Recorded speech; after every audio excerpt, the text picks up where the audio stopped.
First గురుగారు cinema చూసిన తర్వాత మంచి నటుడు అన్నప్పుడు నేను ఓకే గురుగారు ఫైన్ ఓకే అన్న. కానీ గురుగారు లేనప్పుడు అసలు ఆ మాట గుర్తొచ్చి అసలు నన్ను నిజంగా మంచి నటుడు అన్నాడు. నిజంగా మోహన్ బాబు గారి నేను ఎంత పెద్ద ఫ్యాన్నో వాళ్ళ బ్యానర్లో సినిమా తీయడం ఒకటైతే నువ్వు మంచి నటుడు అయ్యా బాగుంది అన్నప్పుడు మాత్రం నిజంగా నేను అసలు చాలా హ్యాపీగా ఫీల్ అయినా. హ్యాపీగా ఫీల్ అయ్యి అంటే అంటే మన హ్యాపీనెస్ని ఒక రకంగా అలా చూపిస్తాం కదా, అలా హ్యాపీనెస్ ఏమైనా చూపించిన ఎలా ఒకసారి మాకు చెప్పచ్చు కదా. చూపించలేదు ఇప్పుడు ఫ్యాన్స్ అందరూ కోరుతున్నారండి, ఒక్కసారి ఆ హ్యాపీనెస్ ని ఇక్కడ ప్రెజెంట్ చేయండి ప్లీజ్. ఇంతవరకు జరగలేదండి, అలాంటి జరగకూడదని నేను కోరుకుంటా. అలా జరగకూడదని కోరుకుంటున్నాను, ఇప్పటి వరకు జరగలేదు. సో ది బెస్ట్ కాంప్లిమెంట్ అంటే ఏమి ఇచ్చారు ఆయన? అదే సినిమా బాగుంది, ట్రైలర్ బాగుంది, మంచి నటుడు అని చెప్పాడు. అంటే ఇంకా అంతకంటే ఎక్కువ ఏం కావాలి. అంతేనండి, మీ ఎక్స్ప్రెషన్ లోనే మీ ఆనందం అంతా తెలుస్తుంది. అండ్ కమింగ్ టు ప్రొడ్యూసర్ మన డైనమిక్ హీరో విష్ణు గారు, మీకు ఇచ్చిన కాంప్లిమెంట్? విష్ణు అంటే నాకు ఫస్ట్ ఫుల్ ఎగ్జైట్మెంట్ ఎక్కడ అంటే విష్ణు కలిసినప్పుడు మా హృదయకాలం ఆడియో లాంచ్ కు వర్మ గారిని ఇన్వైట్ చేయడానికి అక్కడ రౌడీ డబ్బింగ్ జరుగుతుంది. ఆ రోజు విష్ణు ఫస్ట్ టైం చేశా. అసలు చూడమనే షాక్. నేనంటే నేను ఎప్పటి నుంచో గురుగారిని కలవాలి అనుకుంటున్నా. అప్పుడు విష్ణు చూసి వర్మ గారు సంపు తెలుసా విష్ణు, నాకెందుకు తెలియదు అన్నాడు. విష్ణు ఫస్ట్ టైం నిజంగా ఆ రోజు చాలా హ్యాపీగా ఫీల్ అయినా. ఆ రోజు ఇంకా విష్ణుతో ఒక ఫోటో దిగి అన్నా నేను ఒకసారి నాన్నగారిని కలవాలంటే తప్పకుండా అన్నాడు. తర్వాత నెక్స్ట్ టైం ఒకరోజు ఫోన్ చేసి సంపు పార్కాయ తోటలో ఉన్నారా అన్నాడు. అసలు ఇంకా నా ఆనందానికి అద్దు లేదండి. ఆ రోజు వేసిన అడుగు ఈ రోజు వరకు ఉంది. ఆ రోజు అడుగు నిజంగా నేను ఉన్నంత కాలం వాళ్ళతో ఉండాలని నేను మనస్ఫూర్తిగా కోరుకుంటున్నాను. నాకు స్టోరీ చెప్పినప్పుడు నేనే చెప్పాను, అన్న మీరు ఎలా అంటే అలా చేద్దామన్నా, అవసరం అంటే కొద్దిగా వర్క్షాప్ లాగా కూడా చేద్దాము, ఎందుకంటే నాకు బాగా అది కాబట్టి చేద్దామని అంటే సరే సంపూర్ణడు అంటే నాకు ఏం చెప్పదలుచుకున్నాడు, నాకు ఏం చెప్పలేదు చేద్దామన్నాడు. కానీ మిగతాదంతా డైరెక్టర్లకు టెక్నీషియన్స్కు వాళ్ళందరితో చెప్పి చేయించారండి. స్వర్గీయ నందమూరి తారక రామారావు గారితో నటించలేదు. ఆయనతో కలిసి ఫోటో దిగినప్పుడు ఒక మాట చెప్పాను అనమాట, ఆస్కార్ అవార్డు ఎలా ఉండదో తెలియదు సార్, ఎక్కువ మాట్లాడుతున్నానేమో, మీ పక్కన ఫోటో దిగడం ఆస్కార్ అవార్డు అనుకున్నాను. అలాంటిది పెద్ద ఆయన పెట్టారు ఆ పేరు, లక్ష్మీ ప్రసన్న బ్యానర్. ఆ బ్యానర్ లాక్ చేయడం నిజంగా గొప్ప ఆస్కార్. ఇంకా అడగండి చెప్తాను. లైవ్లో కూర్చోమని ఇద్దరం సింగం 1, 2, 3 ప్యారడీ అని చెప్పి ఇంటర్వ్యూ జరిగింది మొన్న. ఏమంటే సంపూకి ఏంటంటే బాబాయ్ అని పిలిచే అలవాటు. బాబాయ్ అని పిలిస్తే సినిమాలో ఫాదర్ అంటున్నారు ఏంటి, సింగం 1 కదా మీరు కదా హీరో కదా అని అన్నారు. నేను హీరో కాదు, హీరో లాంటి క్యారెక్టర్ అది. నాకు కూడా ఒక మంచి ఫైట్ పెట్టారండి, మంచి సీన్స్ పెట్టారు, అవి చాలా బాగా వచ్చినాయి, బాగా రాయించారు విష్ణు గారు. దాంట్లో బాగా చేసాం. ఆయనతోటి చేయటం చాలా ఆనందంగా ఉంది సంపుతోటి. ఇక్కడ ఒక ఇన్సిడెంట్ అన్నమాట. విష్ణు గారికి కూడా తెలియదు ఇది. ఏమైందంటే ముందు నేను 3 రోజులు ముందు తిరుపతిలో నా కోరిక ఏంటంటే, నేను ఇదివరకు వెళ్ళాను కానీ ఏ రోజు నేను లోపలికి వెళ్ళలేదు. గురువుగారు యూనివర్సిటీ లోపలికి వెళ్ళలేదు ఏంటంటే, సరే దగ్గరుండి లోపలికి తీసుకెళ్ళారండి.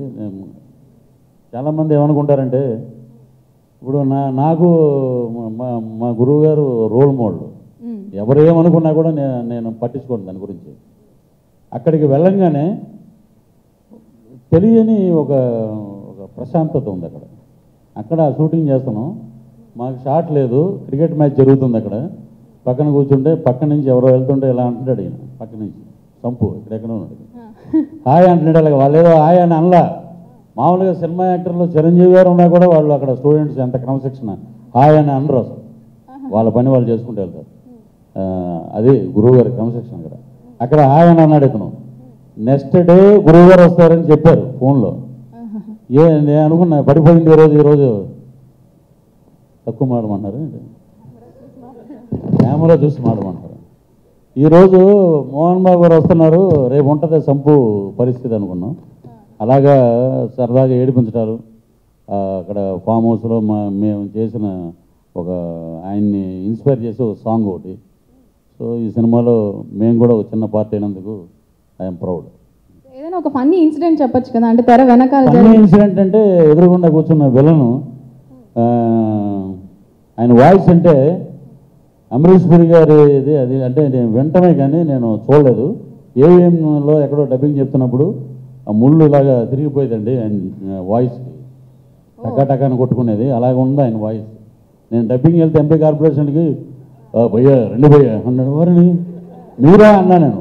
ఇదేంటిది ఇలా మాట్లాడుతాను, ఇంత వాయిస్ పెట్టుకుని మీరేంటండి జగ్గయ్య గారిలాగా బ్రహ్మాండంగా ఉండాలి. కానీ జగ్గయ్య గారిని ఫస్ట్ టైము చూడటానికి వెళ్తే అన్నానగర్ అక్కడ ఇల్లు అయింది. మధు అని వాళ్ళ అబ్బాయి నాకు తెలుసు. ఎక్కడో అంత దూరంలో ఉన్నారు. నాయనా మధు అన్నారు. మామూలుగా పిలిస్తే అంత ఉంది ఆయన వాయిస్. ఆయన మించిపోయాడు ఈయన ఆ వాయిస్. ఆయనకి నాకు ఒక ఇంట్రడక్షన్లో ఉంటుంది. ఎరా పులి ఇంకా వెళ్ళగా ఇక్కడి నుంచి అంటారు అన్నమాట.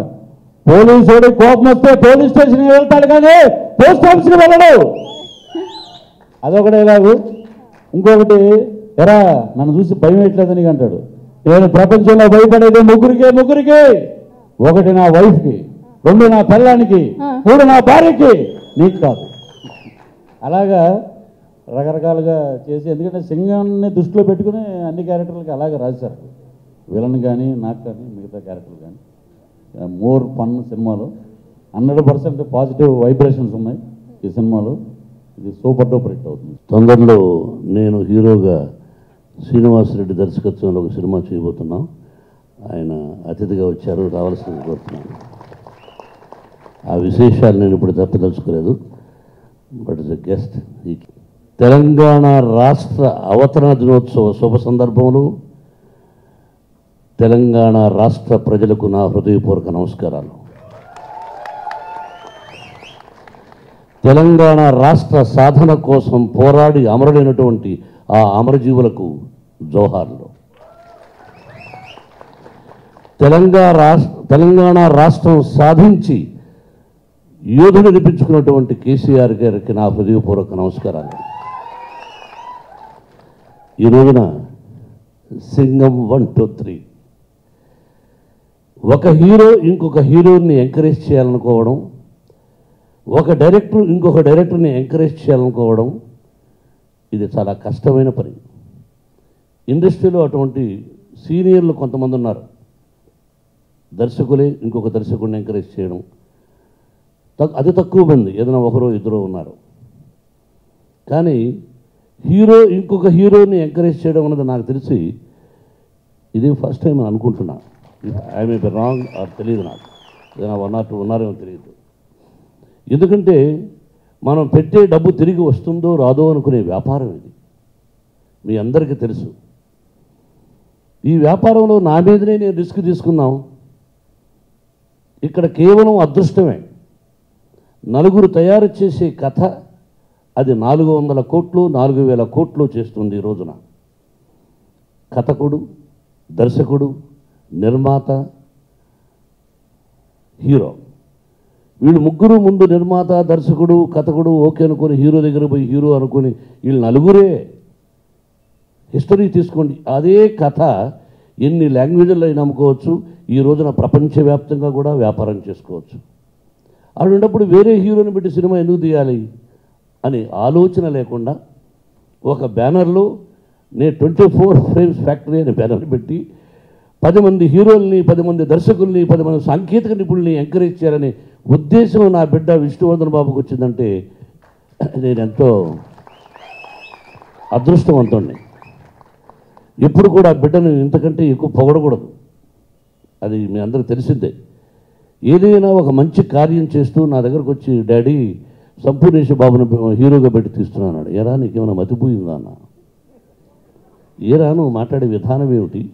నేనేమో కొట్టుగా ఖర్చు పెట్టి నేను హీరోని చేశాను, నువ్వు ఇంకొకరిని హీరో చేయాలనుకుంటున్నావు ఎందుకు రాన్నా? లేదు daddy is a very good artist, ఒక బడ్జెట్ లాంటి సినిమా తీద్దాం అనుకుంటున్నాను. ఏదైనా బడ్జెట్ అయినా ఒక 3-4 కోట్లు ఖర్చు పెట్టాలిగా. దీనికి ఎంత అయిందో నాకు తెలియదు, కానీ మినిమం 3-4 కోర్స్ ఖర్చు పెట్టాలి కదా. ఎందుకు రా రిస్క్? ఇంకొక 10 కోట్లు రిస్క్ తీసుకుందాం, నువ్వే చేయన్నా. లేదు daddy if you don't mind అన్నాడు. ఓకే నీ ఇష్టం, నీ డబ్బు నీ ఇష్టం. I don't do any help. Okay next డైరెక్టర్ను మాత్రం నేను ఎంకరేజ్ చేస్తాను. తోటి హీరోని వద్దన్నాను, కానీ ఇంకొక హీరోని, టెక్నీషియన్ని ఎంకరేజ్ చేయడం అనేది నాకు బాగా ఇష్టం. మొదటి నుంచి కూడా ఎంతోమంది ఫైట్ మాస్టర్స్ని, డైరెక్టర్స్ని ఎంకరేజ్ చేసిన వాడినాను. కాబట్టి అదేదో స్కీము లాంటిది పెట్టి మన భాష తెలియనటువంటి ఇంకొక లాంగ్వేజ్కి సంబంధించిన ఒక కుర్రవాడిని చూసి, టాలెంటే ఇక్కడ ముఖ్యం, భాష కాదు. మన భాష ప్రపంచంలో అందరూ మన సోదరులు అంటే వాళ్ళు ఒక తల్లి బిడ్డలం కళారంగంలో. కాబట్టి కళను ఇష్టపడేవాడు ఎక్కడున్నా అతను సెలెక్ట్ చేయాలని చెప్పి ఈ అజయ్ శర్మను సెలెక్ట్ చేయడం కూడా it is real a great, it is hats up Vishnu what you did. కాబట్టి ఇలా 24 ఫ్రేమ్స్ ఫ్యాక్టరీ పెట్టి మంచి దర్శకులని, మంచి సాంకేతిక నిపుణులు అంటే మ్యూజిక్ డైరెక్టర్ కానీ, హీరోలు కానీ, కమెడియన్స్ కానీ ప్రతి ఒక్కరిని ఎంకరేజ్ చేస్తూ ఈ బ్యానరు, ఈ నిర్మాత 100 సంవత్సరాలు అష్టైశ్వర్య ఆయురారోగ్యములతో సకల దేవతల్ని కోరుకుంటూ షిరిడి సాయినాథ్ కూడా కోరుకుంటున్నాను. ఈ పిక్చర్తో గొప్ప విజయాన్ని సాధించాలని నిర్మాతగా మంచి నిర్మాత వాళ్ళని కోరుకుంటున్నాను. ఇక సంపూర్ణేశ్ బాబును సినిమా చూశాను. సహజంగా సినిమా చూసిన తర్వాత బాగలేకపోయినా అద్భుతం అని చెప్పాలి, ఇది వ్యాపారం. కానీ నన్ను ఫస్ట్ టైం నేను ఆ సినిమా చూసి ఇంత మంచి నటుడా ఇతను అనిపించింది. నటుడిని మనం ఎంకరేజ్ చేయాలి. మీది ఏ ఊరయ్యా అన్న? ఎవరని చెప్పావు? సిద్దిపేట అన్నాడు. అరే ఏంటయ్యా, తెలంగాణ రాష్ట్రంలో అద్భుతమైన గాయకులు ఉన్నారు. నా పిక్చర్స్లో ఫోక్ సాంగ్స్ ఎన్ని పెట్టానో తెలియదు. కొంతమంది పేర్లు చెప్పకూడదు కొన్ని కారణాల వల్ల, వాళ్ళందరూ వచ్చి రాశారు అన్న కొన్ని కారణాల వల్ల మా పేర్లు వద్దు అని. What a wonderful folk songs. నాకు ఇక్కడ నటుడు ఏ రాష్ట్రం, 2 కళ్ళు మనకి ఎప్పుడూ రాష్ట్రాలు, ఇప్పుడు మనకు 2 రాష్ట్రాలు అయిపోయినాయి, 2 కళ్ళు. అరే నువ్వు ఎక్కడ చదువుకున్నావు, ఈ సిద్దిపేట అంటున్నావు, ఈ నటనేంటి, ఇదేంటి అని అడిగితే it really shock to me. కాబట్టి ఇక్కడ ఇంత అద్భుతమైన నటుడు మనవాడు ఈ పిక్చర్లో హీరోగా చేశాడంటే ప్రతి సీన్ను చాలా బాగా చేశాడు. నిజంగా నేను అప్రిషియేట్ చేస్తున్నది, పొగడ్త కాదు. ఈ పిక్చర్ నేను చూస్తున్నంతసేపు నవ్వుకుంటూనే ఉన్నాను. డైలాగులు మీరు కూడా చూశారు. అరే గమ్మత్తుగా డైలాగులు. నేను ఒకప్పుడు నన్ను కాపీ కొట్టాడు ఒక దీనిలో. నేను దేవత అనే సినిమాలో నాకు రాఘవేంద్రరావు గారు ఇలా వంకరగా నడవమన్నాడు. వంకరగా నువ్వు నడిచి చూపించాను. వంకరగా నడిచి చూపించాడు. అలాగే వంకరగా నడిచాడు. విష్ణు నన్ను రే వీడు కాపీ కొట్టాడు రా నా ఇదని. నన్ను చాలా చోట్ల కాపీ, అవునా కదా? నిజం చెప్పు. నేను రామారావు గారిని కాపీ కొట్టాను, ఎన్టీ రామారావు గారిని, ఆయన డైలాగులను, ఆయన మాడ్యులేషను కొన్ని అది ఇట్ ఇస్ తప్పేం కాదు ఇది. కాబట్టి ఒక నటుడిని అనుకరించడం కూడా దానిలో ఉండేది మంచి తీసుకోవడంలో చాలా గొప్ప విషయం ఉంది. నువ్వు అలా మంచిని తీసుకున్నావు, మంచి నటుడివి. నిన్ను నమ్మి విష్ణుబాబు సినిమా తీశాడు.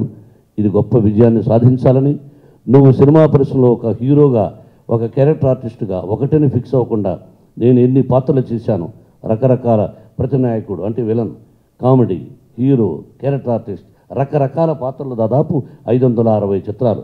ఆ విధంగా కూడా నువ్వు మంచి నటుడు అవ్వాలని ఆ భగవంతుని కోరుకుంటూ, ఏదో మొదటి రోజే ప్రేమ వద్దు, చిరకాలం ప్రేమ ఉండాలి. ప్రేమ అనేది ఒక్కరోజు పోకూడదు. నువ్వు నిజంగా ఎంతో ధన్యజీవి, అదృష్టవంతుడు. నీకు అవకాశాన్ని విష్ణుబాబు కలుగు చేశాడు. ఎనదర్ ఫైట్ మాస్టర్, తోటి నటీనటులు ఇదిగో ఇక్కడ చాలామంది ఉన్నారు. ప్రతి ఒక్క నటుడు బ్రహ్మాండంగా చేశాడు పేరు పేరున. Specially thanks to diamond Ratnababu. ఇతను పాండవులు 9లో చేశాడు. రియలీ గొప్ప టెక్నీషియన్. డైలాగులు కూర్చొని పెట్టి రాయించుకుంటే చాలా మంచిగా, అద్భుతంగా, రండి సార్ వెనకాలన్నారు, చాలా మంచిగా రాగలిగినటువంటి సమర్థుడు డైమండ్ రతనబాబు. డైమండ్ అంటేనే అతని పేరులోనే డైమండ్ ఉండి డైమండ్గా డైలాగులు రాస్తుంటాడు. ఒక మంచి రచయిత, అలాగే మ్యూజిక్ డైరెక్టర్, కొత్తగా dance master, music director Seshu గారు. అలాగే మా బ్యానర్లో ఇది 3వ సినిమా, 4వ cinema Satish, director of photographer. అతను కూడా ఫస్ట్ పిక్చర్ రౌడీ చేశాడు, రాంగోపాలవరం తీసుకొచ్చాడు. ఆ తర్వాత ప్రతి పిక్చర్కు ఎంకరేజ్ చేస్తున్నాం సతీష్ని. అలాగే ప్రతి ఒక్కరికి, వేదిక మీద ఉన్న ప్రతి ఒక్కరికి నటీనటులకు, సాంకేతిక నిపుణులకు నా హృదయపూర్వక నమస్కారాలు తెలియజేస్తూ, ఇది మంచి విజయాన్ని సాధించాలని మరొకసారి కోరుకుంటూ ఆ శిరుడైన సాయినాథుని పాదపద్మాలకు నమస్కారం చేసుకుంటాను. సినిమాని చూడండి. ఎవరిని ఉద్దేశించి కానీ, కించపరిచి కానీ, అటు కులాన్ని కానీ, అతని మతాన్ని కానీ, వేరే సినిమాను కానీ, వేరే దర్శకుని కానీ ఎవరిని కించపరచడం అభిమతం అది ఉద్దేశం ఎవరికీ లేదు ఇక్కడ. ఇది ప్యారడీగా సరదాగా సాగిపోయే చిత్రం. టెన్షన్స్ ఉండే వాళ్ళందరూ కూడా, ఈ కంప్యూటర్స్ తెల్లారి నుంచి రాత్రి మగుళ్ళు పనిచేసే ఈ యూత్ అంతా కూడా సంపూర్ణ బాబు సినిమా చూస్తారని నమ్మకం. ఎందుకంటే టెన్షన్స్ అన్నీ పోతాయి ఈ సినిమా చూస్తే. అటువంటి మంచి మంచి డైలాగ్స్ ఉన్నాయి. దీన్ని వేరే విధంగా అర్థం తీసుకొని చెలవలు పలవలు చేయొద్దని నేను కోరుకుంటున్నాను.